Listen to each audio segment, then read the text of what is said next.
नमस्कार साथियों, एक बार फिर से बहुत बहुत स्वागत है आप सभी का हमारे YouTube चैनल टेकऑल पे। साथियों, सहारा इंडिया में लगभग 12 करोड़ के आसपास लोगों का काफी पैसा फंसा हुआ है। साथियों, इसके बारे में माननीय सुप्रीम कोर्ट के अंदर केस चल रहा है।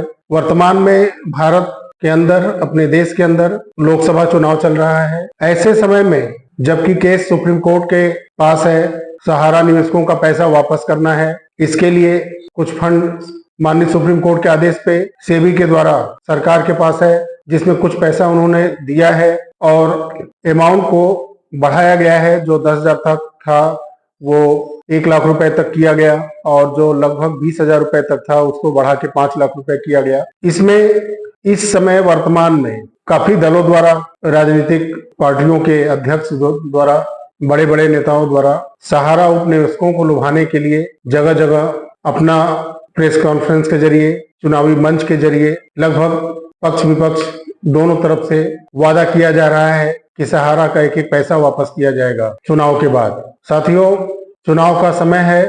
ये प्रक्रिया चुनाव के काफी पहले से चलता आ रहा है। पक्ष विपक्ष जो इस समय है, सभी की सरकारें पहले से रह चुकी हैं, कई राज्यों में है, सेंट्रल गवर्नमेंट में रह चुकी हैं। इस समय सरकार में भी बीजेपी गवर्नमेंट है। आम चुनाव के बीच में वादों का दौर, चुनावी वादों का दौर काफी तेजी से चल रहा है। साथियों, एतबार करना, विश्वास करना, भरोसा करना, किस दल पे, किस नेता पे कितना आपको भरोसा है वो आपके ऊपर है। पूरे देश के सहारा उपनिवेशकों के ऊपर है, कितना भरोसा आप किस नेता पे, किस दल पे करते हैं। पिछले कुछ वीडियो में मैंने बताया था कि ऐसे तमाम चिट फंड कंपनियां देश में आई और पैसा लेके चली गई और काफी हो हल्ला मचा, केस वगैरह भी फाइल करने की कोशिश की गई, लेकिन किसी का पैसा लगभग रिफंड किसी का नहीं हो सका था। सारी कंपनियां आई, पैसा लूट के चली गई, शोर शराबा हुआ, कुछ लोग आगे आए, प्रयास किए, प्रयास अर्थहीन साबित हुआ और पैसा किसी का नहीं मिल सका। कुछ एक घटनाएं विडंबना हो सकती हैं, लेकिन ज्यादातर पैसा किसी का वापस नहीं मिला था।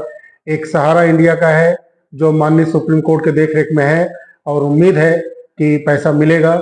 लेकिन कुछ चीजें हैं जिसपे इस वीडियो में मैं प्रकाश डालना चाहूंगा, अपनी तरफ से कहना चाहूंगा कि आप लोग अपने विचार में ये चीज रखिए, सोचिए कि क्या ये बातें आप लोगों के समक्ष करना, कहना सही है या नहीं। साथियों, देश में जो माहौल है उससे मुझको लगता है कि माननीय सुप्रीम कोर्ट भी अछूता नहीं है। एक संगठन द्वारा सहारा क्यूसाप के बारे में कहा गया था, जिसमें नोटिस जारी किया गया है सहारा को क्यूसाप के बारे में जानकारी देने के लिए। लेकिन हम आगे चलते हैं। मार्च 2023 से जो आदेश था पैसा वापस करने का, उसकी प्रक्रिया जो है भारत सरकार और सहारा के लोग देखते थे, उनके देखरेख में चल भी रहा है। आने वाले समय में कौन सरकार बनेगी, कौन इसका देखरेख करेगा, माननीय कोर्ट वही रहेगा, कोर्ट द्वारा निर्धारित लोग वही रहेंगे, लेकिन सरकार कौन सी रहेगी, किसके देखरेख में क्या कैसे आगे होगा, ये तो चुनाव के बाद पता चलेगा। लेकिन मैं माननीय कोर्ट का सम्मान करते हुए कुछ बातें रखना चाहता हूँ। चुनाव के समय में राजनीतिक दलों के नेताओं के लिए स्पेशली तारीख पे तारीख पड़ते हैं। 2 दिन 3 दिन के अंदर उनको तारीख मिलता है। उनके ऊपर जबरदस्त बहस के रूप में माननीय न्यायाधीश सुप्रीम कोर्ट के सीनियर वकील के जैसे बहस सा करते हैं, किसी को जमानत दिलाने के लिए, चुनावी प्रचार कराने के लिए वकीलों से बिल्कुल जबरदस्त जिरह करते हैं और 2 दिन 3 दिन की तारीख मिल जाती है। 2 दिन 3 दिन के ऊपर ही उनको तारीख पे बुलाया जाता है, फिर सुनवाई होता है और कितने जल्दबाजी में माननीय सुप्रीम कोर्ट भी रहता है डिसीजन देने के लिए। कोई भी नेता और अभिनेता के लिए भी मैं कहूंगा, आने वाले कुछ वीडियो में मैं इस पे रोशनी जरूर डालूंगा। मैं कहने की बात कोशिश करूंगा कि कितने कितने केस में सुप्रीम कोर्ट फैसले जल्द सुनाने के प्रयास करता है। क्या ऐसा सहारा के लिए नहीं किया जा सकता? सहारा और सरकार को तलब नहीं किया जा सकता था पहले से? क्या देश के लगभग 12 करोड़ सहारा उपनिवेशों का पैसा जिनका जमा है, उनके लिए हर 1-2 दिन के ऊपर तारीख नहीं डाली जा सकती थी? सबको बुलाया नहीं जा सकता था? जिस तरह से जमानत देने के लिए पिछले कुछ हफ्तों के अंदर मैंने देखा, मैं किसी पार्टी से मतलब नहीं है मेरा, न किसी दल से, न किसी नेता से, लेकिन जो आतुरता माननीय सुप्रीम कोर्ट ने दिखाया है जमानत देने के लिए, क्या वही आतुरता 12 करोड़ उपनिवेशकों का पैसा वापस दिलाने के लिए, सहारा से पैसा रिफंड कराने के लिए प्रयास नहीं किया जा सकता था? क्यों सरकार को या सहारा को 6-6 महीने, 2-2 महीने, 3-3 महीने के बाद तारीख दी जाती है? क्यों इनका कहा माना जाता है? कितने ट्राली चलाने वाले, ऑटो रिक्शा चलाने वाले, रिक्शा चलाने वाले, इक्का चलाने वाले, मध्यम वर्गीय बिजनेस करने वाले लोगों का पैसा जमा है और वो अपने मेहनत कश कमाई से पाई रुपए जो है खर्च कर निकालने के बाद किसी तरह से जमा करते हैं, और माननीय सुप्रीम कोर्ट को ये संज्ञान नहीं है कि क्या ये पैसा वापस किया जाए? आम 12 करोड़ जनता भारत की है, जिसमें कि 12 करोड़ से मैं मान के चलता हूं कि कम से कम 11 करोड़ के ऊपर जनता ऐसी है जो कि काफी नीचे तबके से आती है, मध्यम वर्गीय परिवार से आती है। होगा कुछ पैसा जरूर ब्लैक मनी का उसमें, लेकिन ये जानना, इसकी जानकारी लेना, दबाव देके या कानूनी दाव पे जो भी है ये माननीय सुप्रीम कोर्ट तय करे, सरकार और सहारा से तय करे कि कितना ब्लैक मनी है, क्या है।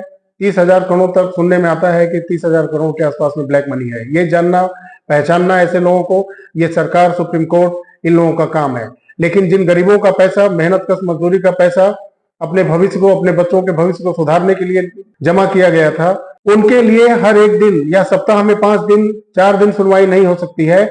लेकिन नेताओं को बेल देने के लिए, चुनावी प्रचार करने के लिए अभिनेताओं को सजा मिलती है और उसके बाद वो जेल भी नहीं जाते, और जेल के बाहर उनको जमानत की, बेल की गारंटेड पेपर पहुंच जाती है और वो जमानत पर रिहा हो जाते हैं। फिर उनके केस का कुछ अता पता नहीं चलता कि वो, जबकि वो गंभीर केसें हैं, लेकिन कहीं अता पता नहीं चलता कि फिर उस जमानत के बाद कोई भी जाकर के माननीय सुप्रीम कोर्ट को कोई पिटीशन दायर करके ये कहे कि ये जमानत इतने बरस से चल रहा है, जो आपने सजा दिया है वो सजा कब दी जाएगी? पूरे जीवन वो जमानत पर ही रहेंगे। और ये छुपा नहीं है, पूरे भारत की जनता जानती है कि तमाम कई नेता हैं जो जमानत पे हैं और शानो शौकत से रह रहे हैं, खुले तरीके से बोल रहे हैं, ना उनके कोर्ट का असर है, न जमानत पे बाहर आने का कोई शर्म है। मैं सुप्रीम कोर्ट के ऊपर ये चीज कहना चाहूंगा कि क्या माननीय सुप्रीम कोर्ट जितना जिरह बहस अभी कुछ दिन पहले वकीलों से किया था किसी को जमानत देने के लिए, बेल गारंटेड करने के लिए, क्या वो सहारा के लोगों को, सहारा के साथ साथ सरकार के लोगों को तलब करके उनसे जिरह बहस नहीं कर सकते थे? सिर्फ डेट पे डेट, तारीख पे तारीख क्यों? और वो भी 2 महीने, 6 महीने, ऐसे क्या सिस्टम है? क्या अंदर से सब कुछ वही है जो हम लोग समझते हैं? क्या है ये? आम जनता का पैसा दिलाने के लिए सप्ताह में 3 बार कोर्ट सुनवाई नहीं कर सकता। वो सरकार की बात मानता है, सहारा की बात मानता है, लेकिन किसी नेता को प्रचार में भेजने के लिए हर दिन, हर 2 दिन पे सुनवाई होती है। बिल्कुल बाकायदा उसमें सम्मानित न्यायाधीश लोग खुल के जिरह करते हैं वकीलों से, लेकिन आपका पैसा दिलाने के लिए खुल के जिरह वो नहीं करेंगे। मेरी अवधारणा माननीय सुप्रीम कोर्ट के ऊपर कोई कुछ कहने का नहीं है, लेकिन जो हो रहा है उस चीजों पे बोलना, कहना जरूरी है कि आम जन लोग इस बात को समझें कि क्या सिस्टम है, क्या अंदर से सिस्टम चल रहा है। आप ये बात बिल्कुल मान के चलिए कि भरोसा करने लायक ही नहीं है, ना सिस्टम पे, नेता पे तो बिल्कुल नहीं। चुनावी वादों का मौसम है, आज बोल रहे हैं, कल से 5 जून से कोई आपकी सुनने वाला नहीं है। जब तक कि कोर्ट इस चीज को अपने तरफ से, जैसे उन्होंने किसी को चुनावी प्रचार के लिए बेल देने के लिए बहस खुद की, ऐसे आम निवेशकों का पैसा दिलाने के लिए अगर कोर्ट बहस करता है, सप्ताह में 4 दिन कम से कम सुनवाई करता है, स्पेशली ऐसे चीज के लिए जहां पर कि कितने गरीबों का पैसा फंसा हुआ है, कितने गरीबों का परिवार उजड़ गया है, उजड़ जाएगा, बातें बहुत है, लेकिन मैं क्या बोलूं, इतने कम शब्दों में, इतने कम समय में मैं आपको आगाह करता हूं कि सिस्टम ऊपर से नीचे तक भ्रष्ट है। गरीबों के लिए लड़ने वाला कोई नहीं है। गरीबों का पैसा खाने के लिए पूरा सिस्टम, जमीन से आसमान तक जितने लोग हैं, सब मिल करके गरीबों का पैसा, जमा पैसा खाने का सिस्टम जो है वो तय रहता है। उसके हिसाब से फैसले भी होते हैं। क्यूसॉप के लिए कमेंट बॉक्स में आया था, तो साथियों क्यूसॉप का नोटिस माननीय सुप्रीम कोर्ट ने जारी किया है सहारा को कि इस प्लान में जमाकर्ताओं का पैसा का आप क्या सोचते हैं, क्या करेंगे आने वाले अगस्त में? वो भी अभी 3 महीने बाद है। देखिए उसके बाद कितने महीने का क्या होता है। आशा करता हूं कि आप इस वीडियो को बहुत ज्यादा शेयर करें। मैंने किसी की अवहेलना नहीं की है, ना मेरा टारगेट कोई है। मेरा टारगेट बस ये है कि जो तमाम यूट्यूबर साथी मेरे सहित सहारा के निवेशकों का पैसा दिलाना चाहते हैं, दिलाने के लिए प्रयासरत हैं। उनकी सही और सच्ची बातें ये ऊपर तक जाएं, सबसे सर्वोच्च न्यायालय तक जाएं कि नेताओं, अभिनेताओं और बड़े लोगों के लिए जो कोर्ट का, संविधान का नियम बनता है उनके लिए स्पेशली, ये 12 करोड़ आम सहारा निवेशकों के लिए क्यों नहीं है? इनके लिए स्पेशली प्रतिदिन सुनवाई क्यों नहीं हो सकती है? सरकार और सहारा से जवाब सवाल क्यों नहीं हो सकता है? ये बातें कई बार मैंने कह दी हैं। साथियों, आज के वीडियो में इतना ही। मन दुखी है क्योंकि सिस्टम जो है वो नेताओं, अभिनेताओं, बड़े लोगों तक ही सीमित लगता है और लग रहा है। साथियों, वीडियो अच्छा लगे तो लाइक करें, ज्यादा से ज्यादा शेयर करें। सिस्टम जो बना है नीचे से ऊपर तक, उनके तक ये वीडियो पहुंचे। मैं एक बार फिर कह रहा हूं कि किसी की अवहेलना, अनादर करना नहीं है। सिस्टम की आंखें खोलना है ऐसे वीडियो से कि गरीबों के लिए आप कब खुल के आएंगे, लड़ेंगे। दिखावा नहीं, सच्ची लड़ाई चाहिए। सामने आइए, साथ हो जाइए और उनके लिए लड़िए, करिए। हजारों लाखों करोड़ रुपए जो लूट लूट के कंपनियां बैठ करके, फर्म का नेम बदल करके आती हैं, फिर लूटती हैं, चली जाती हैं। ये सिस्टम तो कम हुआ है, लेकिन ये बंद कब होगा और आम लोगों का पैसा कब तक रिफंड होगा? तो साथियों, वीडियो अच्छा लगा हो तो लाइक करिए, शेयर करिए, खूब सारा शेयर करिए। बहुत जल्दी मिलते हैं अगले वीडियो में। तब तक के लिए नमस्कार, जय हिंद, जय भारत।